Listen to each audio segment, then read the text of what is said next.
ఓం గణేశాయ నమః. ఓం శ్రీకృష్ణ పరబ్రహ్మణే నమః. శ్రీమద్భాగవతం నవమస్కందం. సమస్త గురుమండలికి హృదయపూర్వక ధన్యవాదాలు తెలుపుకుంటూ భాగవతం చదువుకుంటున్నాము. సౌదాస మహారాజు గురించి. భగీరథుడు వంశంలో జన్మించిన వాడు సౌదాసుడు. అతడు తన పూర్వుల వలె ధర్మపరాయణుడు, దైవభక్తి కలిగిన వాడు. ఒకసారి ఆ రాజు వేటకు వెళ్ళాడు. అడవిలో ఒక రాక్షసుడు ఎదురయ్యాడు. వారిద్దరికీ ఎదురైతే వాళ్ళిద్దరూ యుద్ధం చేసుకుంటారు. వాళ్ళిద్దరికీ జరిగిన పోరులో ఆ రాక్షసుడు మరణించాడు. అది తెలుసుకొని ఆ రాక్షసుని తమ్ముడు ఆ రాజుపై పగబట్టి వంటవాడి వేషం వేసుకొని ఆ రాజు గృహంలో చేరాడనమాట. ఒకసారి అతిథిగా వచ్చిన వశిష్ఠ మహారాజుకు ఆ రాజు విందును ఏర్పాటు చేశాడు. అవకాశం కొరకు ఎదురు చూస్తున్నాడు అసురుడు. నరమాంసం వండి పెట్టాడు. వశిష్ఠుడు తినరానిది పెట్టబడినదని తెలుసుకున్నాడు. నీవు రాక్షసుడు అవుదువుగాక అని శపించాడు. తరువాత ఇది వంటవాడు చేసిన కుట్ర అని తెలుసుకొని రాజు యొక్క రాక్షస జీవితాన్ని 12 సంవత్సరాలు తగ్గించాడు. ఋషి తన తప్పేమీ లేకపోయినా సరే సత్యాన్ని తెలుసుకోకుండా తొందరపడ్డాడు. ఈ ముని తనను శపించినందుకు ఎంతో బాధపడి ఆ రాజు వశిష్ఠుడికి ఎదురు శాపం ఇవ్వాలని సిద్ధపడ్డాడు. జలాన్ని మంత్రించగా ఆ భార్య సద్గుణవతి ధర్మపరాయణ అయిన రాణి మదయంతి రాజును వారించి ఇలా అంది, స్వామి, మీరు ఆ పని చేయకూడదు. వశిష్ఠుడు మన కులగురువు. గురువులు బ్రాహ్మణులు ఋషులు ఎంతో పూజనీయులు. వారు తప్పు చేసినా మనం దండించకూడదు. అది మీకు మీ వంశానికి శ్రేయస్సుకారం కాదు అని చెప్పిన భార్య యొక్క మంచి మాటలకు ఆయన మన్నించి తన చేతిలోని మంత్రజలాన్ని తన పాదాల మీద వేసుకున్నాడు. ఆ ఫలితంగా అతని పాదాలు నల్లగా మారిపోయాయి. అందుచేతనే అతడు కల్మాష బాధుడయ్యాడు. అతడు రాక్షసుడై అడవిలో తిరుగుతున్నాడు. ఏకాంతం అనుభవిస్తున్న ఏకాంతంగా ఉన్నారు. భార్యాభర్తల బ్రాహ్మణ దంపతుల్ని చూసి ఆ బ్రాహ్మణుని బలవంతంగా ఈడ్చివేసి అతన్ని భక్షించటానికి పూనుకునేసరికి ఆ బ్రాహ్మణ పతివ్రత ఇలా వేడుకుంది, అయ్యా, నీవు నిజంగా రాక్షసుడు కాదు, నువ్వు శాపగ్రస్తుడివి, రాజర్షివి. నువ్వు నా భర్త ఒక మహర్షి. అతనిని ఈ విధంగా భార్య నుంచి విడదీసి చంపడం వలన నీకు బ్రహ్మత్య పాపం నీకు చుట్టుకుంటుంది. నీవంత ఆకలిగానుంటే నన్ను తిను, ఆయన్ని విడిచిపెట్టు అని ఆమె ఎంత ప్రాధేయపడినా వినకుండా ఆ బ్రాహ్మణుని చంపేశాడు. అప్పుడు ఆమె ఆ రాక్షసుణ్ణి ఇలా శపించింది, భర్తతో కూడి గర్భవతిగానున్న నా నుంచి నా భర్తను విడదీసి చంపినందుకు నువ్వు కూడా నీ భార్యతో కలిసి గర్భాధానం కాకుండానే చనిపోతావు అని శపించి ఆమె అగ్నిప్రవేశం చేసి మరణించింది. శాపకాలం తీరిన తర్వాత రాక్షసుడు రాజు అయ్యి భార్యను పొందును కోరగా ఆమె బ్రాహ్మణ స్త్రీ శాపాన్ని గుర్తు తెచ్చి వారించింది. అతడు స్త్రీ సాంగత్యం కోల్పోయి వంశం నిలవటానికి వశిష్ఠ బీజంతో ఆస్మకుడనే పుత్రుణ్ణి పొందాడు. అతని మనుమడే కట్వాంగ చక్రవర్తి దేవతల అభ్యర్థనపై రాక్షసులను సంహరించి ఇంకా తన ఆయుర్దాయం ఎంత ఉందో చెప్పుడని దేవతలను కోరగా వారు ఇంకొక గడియ మాత్రమే ఉన్నదని, తాను ఏ వరం కోరితే దానిని ఇస్తామని చెప్పారు. ఆ పుణ్యాత్ముడు క్షుద్రమైన విజయ భోగాలనేమీ కోరకుండా విమానంలో తన ఇల్లు చేరుకొని రాజ్యము, భార్యాపుత్రులు, సంపదలు, వైభవాలు ఇవి అన్నీ బంధకారకాలు గనుక వాటిని త్యజించి పరమేశ్వరుడే తప్ప ఇంకేమీ తనకు అవసరం లేదని నిశ్చయించుకున్నాడు. విష్ణు చరణ ధ్యానంలో నిమగ్నుడై పరమపదాన్ని పొందాడు. ఖట్వాంగుని వంశంలో జన్మించిన రఘువు, దశరథుడు ప్రసిద్ధులైనారు. ఇక్ష్వాకు వంశం, శ్రీరామ చరిత్ర. సృష్టి స్థితి లయకర్త అయిన పరమేశ్వరుడు రావణాది రాక్షసుల బాణి నుంచి సాధు సజ్జలను కాపాడే లోక కళ్యాణకరమైన సంకల్పంతో బ్రహ్మాది దేవతల ప్రార్థనలను పురస్కరించుకొని భూలోకంలో దశరథ మహారాజునకు పుత్రుడిగా అవతరించాడు. అతనితో పాటే భగవదంశతో భరత లక్ష్మణ శత్రుఘ్నులు దశరథుని కుమారులై జన్మించారు. విశ్వామిత్ర మహర్షి కోరికను మన్నించి అతడు చేయనున్న యాగాన్ని రాక్షసులు పాడు చేయకుండా రక్షించటానికి దశరథుడు అనుమతించగా రామలక్ష్మణుడు విశ్వామిత్రుని వెంట సిద్ధాశ్రమానికి వెళ్ళారు. శ్రీరాముడు యాగభంగం చేయవచ్చిన అనేక మంది రాక్షసులను సంహరించాడు. తాటక అనే ఘోర రాక్షసుని నేలకూల్చాడు. సుబాహుడనే రాక్షసుని చంపి మాయావి అయిన మారీచుని సముద్ర తీరం వరకు తరిమి కొట్టాడు. విశ్వామిత్రుని యాగము నిర్విఘ్నంగా సమాప్తమైంది. విశ్వామిత్రుడు రామలక్ష్మణులను మిథిలా నగరానికి తీసుకొని వెళ్ళాడు. అక్కడ విదేహరాజైన జనకుని ఇంట శివధనస్సు ఉంది. 300 మందిచే మోయబడిన ఆ మహాధనస్సును ఇతర రాజులందరూ ఆశ్చర్యంతో చూస్తుండగా శ్రీరాముడు ఎక్కుపెట్టినంతనే అది విరిగి ముక్కలైంది. జనక మహారాజు తన పుత్రిక అయిన సీతను శ్రీరామునికిచ్చి వివాహం చేశాడు. గుణము, శీలము, సౌందర్యము, లావణ్యము అన్ని విషయాల్లోనూ సీత శ్రీరామునకు తగియున్న ధర్మపత్ని. దశరథ మహారాజు సీతారామాదులను మిథిల్ నుంచి అయోధ్యకు తీసుకువెళ్తుండగా దారిలో రణరంగ భయంకరుడైన పరశురాముడు ఎదురయ్యాడు. అతడు ఈ భూమండలాన్ని 21 సార్లు గాలించి రాజులందరినీ తన గొడ్డలికి ఆహుతి చేసినట్టు వీరుడు. శ్రీరాముడు అతనిని ఎదుర్కొని భంగపరచినాడు.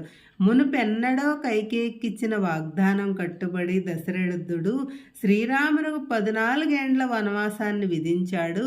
పరమయోగులు నిస్సంగులై సర్వసంగ పరిత్యాగం చేసినట్లు తండ్రి కోరికను శిరసావహించి రాజ్యమును, కన్నతల్లిని, సంపదను, అయోధ్య నగరాన్ని ఏ విధమైన మమకారము లేకుండా విడిచి వెళ్ళాడు. శ్రీరామునితో సీత, లక్ష్మణుడు కూడా అరణ్యానికి వెళ్ళారు. తన చరణ సేవా నిరతుడైన భరతుని పాలనలో నియోగించి అతడు చిత్రకూటానికి వెళ్ళాడు. దండకారణ్యంలో రాముడు భార్యతోనూ తమ్మునితోనూ ఒక కుటీరంలో ఉండగా రావణాసురుని చెల్లెలైన శూర్పణఖ శ్రీరామునిపై మోహావేశంతో రాగా లక్ష్మణుడు ఆమె ముక్కును కోసి కురూపించేశాడు. అది విని దండెత్తి వచ్చిన ఖరదూషణ త్రిశురులు మొదలైన 14,000 మంది రాక్షసులను శ్రీరాముడు తన బాణాలతో భస్మం చేశాడు. రావణాసురుడు తన సోదరియగు శూర్పణఖను అవమానించబడినందులకు జనస్థానంలోనున్న తన యొక్క రాక్షస సైన్యమంతా హతమైపోయినందుకు ప్రతీకారం నిశ్చయించుకున్నాడు. అతడు సీత యొక్క అపురూప సౌందర్యం గురించి విన్నాడు కనుక ఆమెను అపహరించి రామునిపై పగ తీర్చుకోవాలి. రావణుడు మాయావి అయిన మారీచుని ప్రోత్సహించి అతను బంగారు వన్నె మాయలేడి రూపం ధరించి సీతను భ్రమింపజేసి రాముడు దానిని వెంబడించినట్లు చేయటానికి వినియోగించాడు. అంతా అలాగే జరిగింది. శ్రీరాముడు కుటీరంలో లేని సమయంలో రావణుడు కపట సన్యాసి రూపంలో వచ్చి సీతను ఎత్తుకెళ్ళిపోయాడు. దారిలో జటాయువు అనే పక్షిరాజు రావణుని ఎదిరించగా రావణుడు దాని రెక్కలను ఖండించి వెళ్ళిపోయాడు.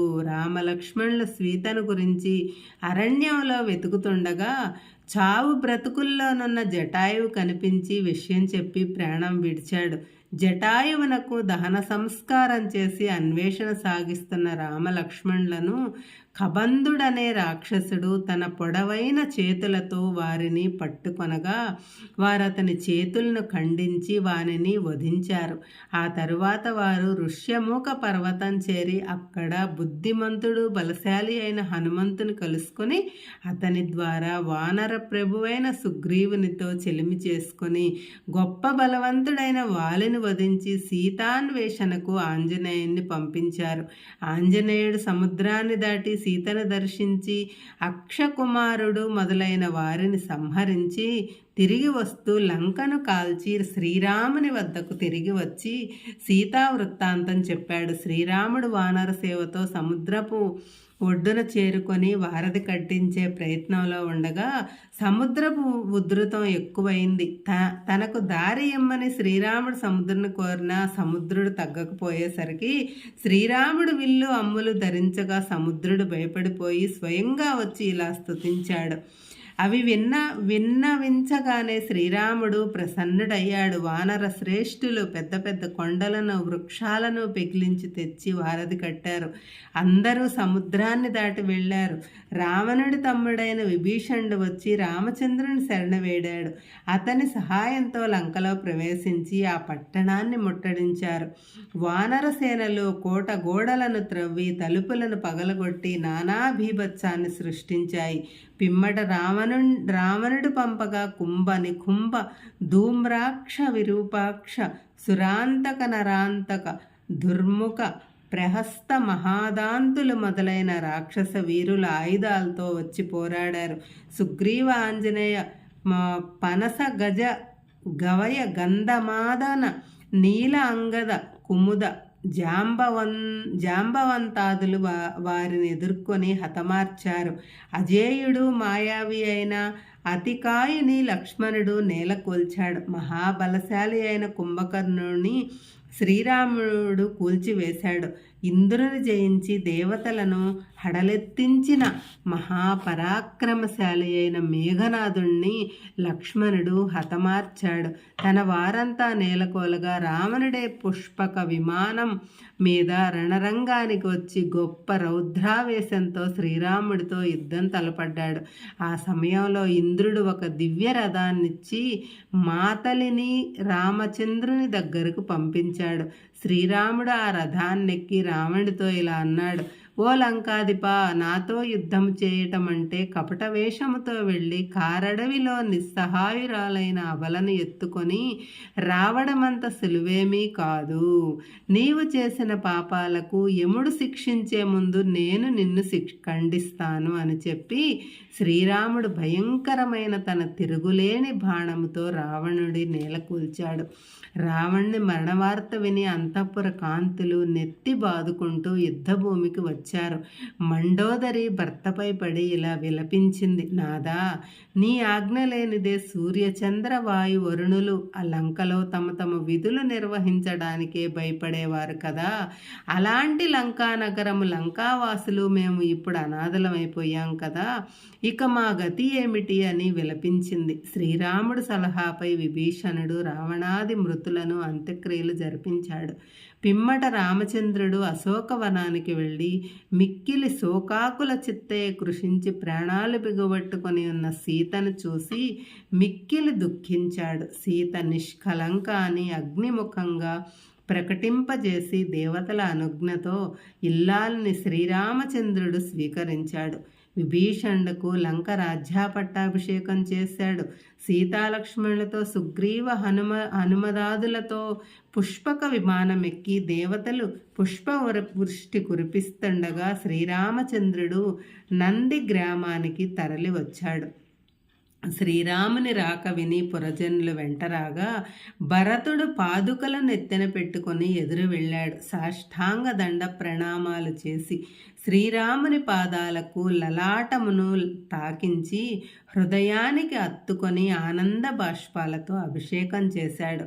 అసమాన గుణశీలుడైన భరతుడు రామచంద్రుడు భూసురులను నమస్కరించి పట్టలేని ఆనందోత్సాహాలతో గంతులు వేస్తున్న ప్రజలను పరామర్శించి సుగ్రీవ విభీషణులు వింజామరలతో వీస్తుండగా వాయునందనుడు గొడుగు పట్టగా భరతుడు భక్తితో పాదుకలను పట్టుకొనగా శత్రుఘ్నుడు విల్లంబులు పట్టుకొనగా సీతాదేవి కలశమును పట్టుకొనగా అంగదుడు ఖడ్గాన్ని పట్టుకొనగా జాంబవంతుడు డాలు పట్టుకొనగా లక్ష్మణుడు దారి చూపుతుండగా శ్రీరామచంద్ర ప్రభువు తరలి వెళ్ళి పుష్పక విమానం ఎక్కి నక్షత్రాల మధ్యను ప్రకాశిస్తున్న పూర్ణ చంద్రుని వలె వెలిగిపోయాడు. అయోధ్య నగరమంతా నూతన వధువులాగా సర్వాలంకార శోభితే అలంకరించబడింది. పుష్ప ద్వారాలతోనూ మంగళ వాద్యాలతోనూ సంకీర్తనలతోనూ వేద మంత్రాలతోనూ కిటకిటలాడే వీధులతోనూ మారుమ్రోగుతుంది. పండితులు పురజనులు ఎదురు వెళ్ళి తమ హృదయాదినాథుడు ఆత్మారాముడైన ఆ శ్రీరామచంద్రుని ఎప్పుడు చూస్తామా అని ఎదురు చూస్తున్నారు. సపరివారంగా శ్రీరామచంద్రుడు అయోధ్యానగర వీధుల్లో వెళుతుండగా పుణ్యస్త్రీలు తమలో తాము ఇలా ముచ్చటించుకొనుచున్నారు. సూర్య తేజస్సుతో మెరిసిపోతున్న అతడే శ్రీరామచంద్రుడు. ఆయన వెనుకనే వస్తున్న బింబానయే సీతా సాధ్వి. ఈమెను రక్షించటానికి శ్రీరాముడు రావణాసురుని చంపాడు. అతడే లక్ష్మణుడు. ఆ వానరరాజు సుగ్రీవుడు ఆ చెంత ఉన్నవాడే వానర వీరుడైన హనుమంతుడు. అతడు లంకాధీశుడైన విభీషణుడు అనుకుంటూ కన్నుల పండుగగా ఆ దృశ్యాన్ని తిలకిస్తున్నారు.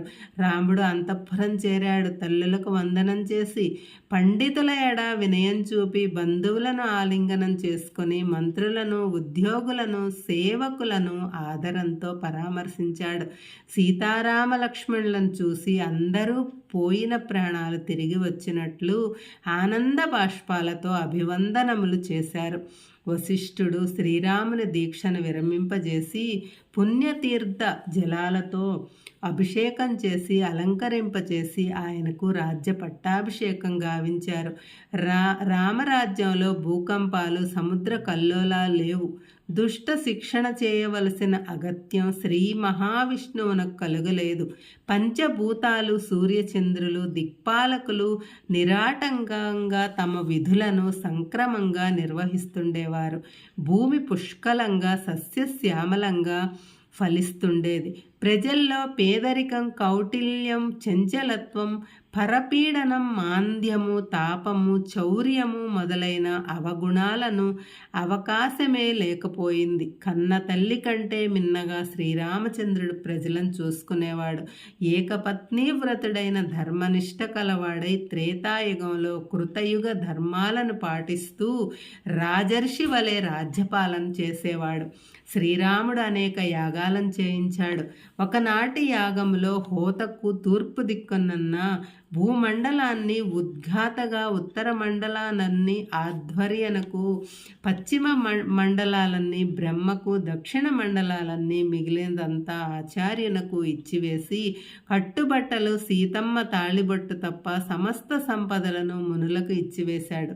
అటువంటి దాతృత్వాన్ని ఎక్కడా కనీవిని ఎరుగని బ్రహ్మజ్ఞులు మునులు ఆశ్చర్యపోయి, ప్రభు శ్రీరామచంద్ర, ఋషులమైన మాకు ఈ భూములు భౌతిక వస్తు సంపదలు ఎందుకయ్యా? నీవు సాక్షాత్తు శ్రీహరివని మాకు తెలుసు. మాకు కావలసిన సద్గతినే మాకు ప్రసాదించు. మా అజ్ఞానాన్ని తొలగించు. నిన్ను చేరే జ్ఞానాన్ని ప్రసాదించు అని చెప్పి ఆశీర్వదించి ఏమీ స్వీకరించకుండా వెళ్ళిపోయారు. ఈ విధంగా జనరంజకంగా సకల భోగ భాగ్య వైభవాలతో చాలా కాలం శ్రీరాముడు రాజ్యం చేస్తుండగా ఒకనాడు మహాపతివ్రత అయిన సీతాదేవి లంకలో ఒంటరిగా ఉండటం గురించి ప్రజలు చులకనగా మాట్లాడటం ఆ ప్రభువునకు తెలియవచ్చింది. ఆమె వాల్మీకి ఆశ్రమంలో విడిచిపెట్టబడింది. అప్పటి గర్భవతి అయ్యుండిన సీతామాత వాల్మీకి ఆశ్రమంలో కుశలవులనే కుమారులను కన్నది. లక్ష్మణునకు అంగదుడు, చంద్రకేతుడు, భరతునకు తక్షుడు, పుష్కలుడు శత్రుఘ్నునకు సుబాహుడు శృతసేనుడు అనే ఇద్దరేసి కుమారులు కలిగారు. భరతుడు గంధర్వులను ఓడించి అశేష ధనరాశులను సువర్ణాలన్నీ తెచ్చాడు. శత్రుఘ్నుడు మధురాక్షసుని కొడుకైన లవణాసురుని చంపి మధువనంలో మధురాపురాన్ని నిర్మించాడు. రామచంద్రుని పుత్రులైన కుశలవులు వాల్మీకి మహర్షి వద్ద సకల విద్యలు నేర్చుకున్నారు. రామకథను గానం చెయ్యటం నేర్చుకున్నారు. అనేక సభలలో ఆ గాన కథను వినిపించారు. ఒకరోజు శ్రీరాముని యజ్ఞశాలకు వెళ్ళి మోళ్ళు చిగురించేలాగా అమృత ధారలు స్రవించేలాగా అందరూ సమ్మోహితులయ్యేలాగా గానం చేశారు. శ్రోతలతో పాటు శ్రీరామచంద్రుడు కూడా కరిగిపోయాడు. కన్నీటి ధారలు కార్చాడు. ఆ బాలురయందు వాత్సల్యము ప్రేమ పొంగి పొరలగా వారితో ఆ ప్రభువు ఇలా అన్నాడు.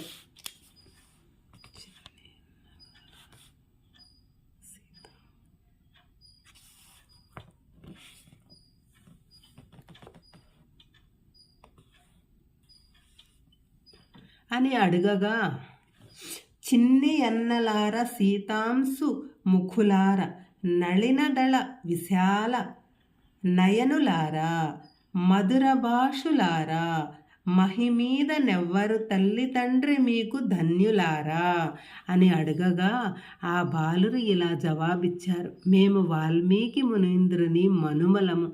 రఘురామునిచే చేయబడుతున్న యాగాన్ని చూడవచ్చినాము అని చెప్పగానే శ్రీరాముడు వారిని గుర్తించి సత్కరించి పంపించాడు.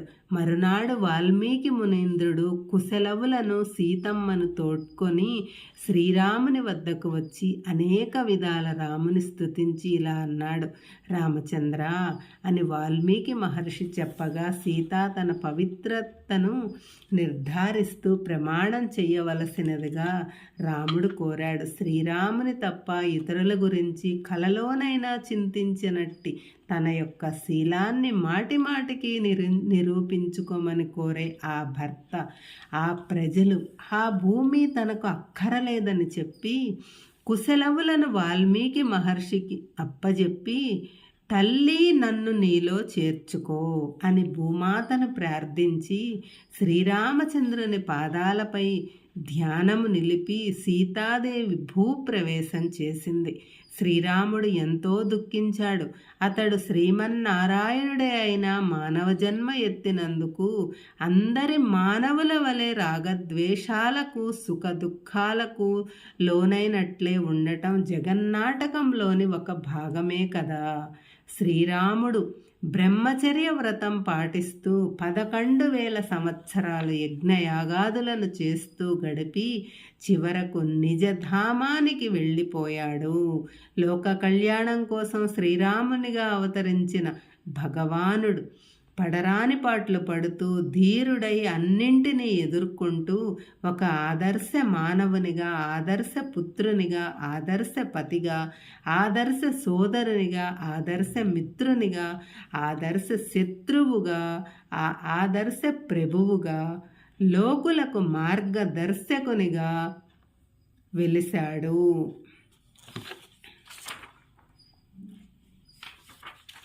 ఇక్ష్వాకు వంశము నిమి విదేహులు. ఇక్ష్వాకు యొక్క కుమారుడు నిమి. అతడొక సత్రయాగాన్ని సంకల్పించి వశిష్ఠుని ఋత్విక్కుగా నుండుడని అర్థించాడు. వశిష్ఠుడు సరే అని ఒప్పుకున్నాడు. కానీ అంతకు ముందే ఒప్పుకున్న ఇంద్రుడు యాగం ముగించి వచ్చే వరకు వేచి ఉండమన్నాడు. కానీ రేపు మనది కాదు గనక సంకల్పించిన సత్కార్యానికి కాలయాపన చెయ్యరాదని భావించిన నిమి వేరే ఋత్విజులచే యజ్ఞము చేయించుకున్నాడు. తిరిగి వచ్చిన వశిష్ఠుడు కుపితుడై నీవు విదేహుడవు, దేహము లేని వాడవు అగుదువుగాక అని శపించాడు. ఆ కారణంగా గురువు తనను శపించినందుకు నిమి వశిష్ఠునకు ప్రతిశాపమివ్వగా అతడు కూడా విదేహుడైనాడు. ఇద్దరూ దేహత్యాగం చేశారు. నిమి యొక్క దేహాన్ని మునులు సుగంధ ద్రవ్యాలతో భద్రపరిచి సత్రయాగాన్ని కొనసాగించి ముగించారు. యాగదేవతలు ప్రత్యక్షముగా మునులు నిమిని బ్రతికించమని ప్రార్థించారు. నిమి బ్రతికాడు, కానీ అనిత్యము, సుఖదుఖ పీడితము, అహంకార మోహ మమకారాలకు మూలమైన ఈ శరీరము తనకు అక్కరలేదన్నాడు. అప్పుడు దేవతలు నిమిని ఇలా వరమిచ్చారు. ఈ నిమి సూక్ష్మ దేహములోనుంటూ దేహదారులు కనురెప్పలు మూస్తూ తెరుస్తూ ఉన్నప్పుడు గుర్తింపబడుతుండుగాక అన్నారు. అందుకే రెప్పపాటులను నిమిషాలు అంటారేమో. రాజులేని రాజ్యములో అరాచకత్వం ప్రబలిడుతుంది కనుక మునులు నిమి యొక్క శరీరాన్ని మదించగా ఒక వ్యక్తి ఉద్భవించాడు. మదించగా వచ్చిన వాడు కనుక మిథులుడనబడ్డాడు. అలాగే మాతృదేహం నుంచి జన్మించగా జీవుడు లేని శరీరం నుంచి వచ్చాడు గనక విదేహుడనబడ్డారు. శరీరము నుంచి జన్మించాడు గనక జనకుడనబడ్డాడు. అతడు విదేహ రాజ్యాన్ని, మిథిలా నగరాన్ని స్థాపించాడు. ఆ దేశాన్ని పరంపరగా పాలించిన రాజులందరూ జనకులని, మైథిలులని, విదేహులని పిలువబడ్డారు. సీతమ్మ తండ్రి కూడా ఒక జనకుడే అని నామధేయము శీరధ్వజుడు. ఈ నిమి వంశ సంజాతులైన మైథిలులందరూ, జనకులందరూ ఉత్తమ గృహస్థులు, ఆత్మజ్ఞాన సంపన్నులైన రాజర్షులుగా వెలిశారు. నిమిచే శపించబడిన వశిష్ఠుడు ఊర్వశిని చూసి చెలించిన మిత్రావరుల వీర్య స్థలనం వలన బిడ్డడై జన్మిస్తాడు. హరే కృష్ణ.